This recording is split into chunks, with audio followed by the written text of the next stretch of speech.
Okay, another real life scenario that you are guaranteed to encounter when you decide to change your relationship with alcohol. Ready? Being by yourself.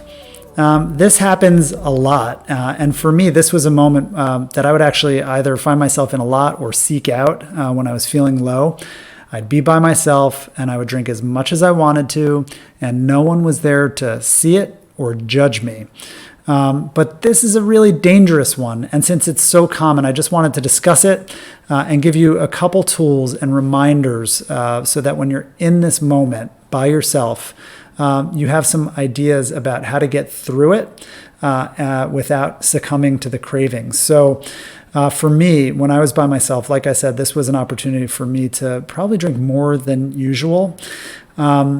And I remember after those moments, I would always have a big food delivery bill, and I would always wake up in the middle of the night feeling terrible. Then I'd wake up very early in the morning hungover.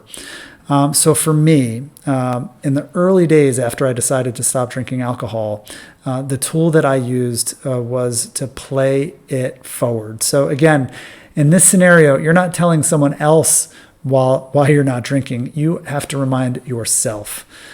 So you have to play it forward, and you have to go back to your whys. As I mentioned earlier, you want to keep those whys in a safe place. Keep them handy so that in those moments when no one would know, no one's around to catch you or to say you shouldn't drink, but you have to catch yourself. So you have to play it forward. Think about what the consequences are going to be if you have that one drink that will surely turn into many. So you have to play it forward, and then you have to look at your whys and really dig deep and remember why you want to stop. And then I remember in these moments when I was by myself, this is when I would either exercise or have a snack or go to bed super early at the very beginning of the journey. Over time, I did things like added book reading to the agenda. I added guitar lessons to the agenda. I added language lessons, speaking some Italian, which was really wonderful. But when you are alone, it's going to be very easy to give in to the cravings.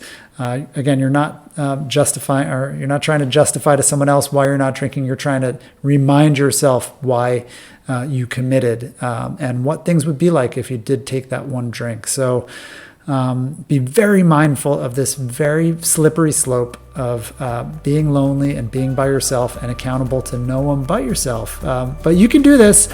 So many people do. I did it. I'm hoping that this is giving you some inspiration and some tools to get through it as well. But when you're by yourself, play it forward.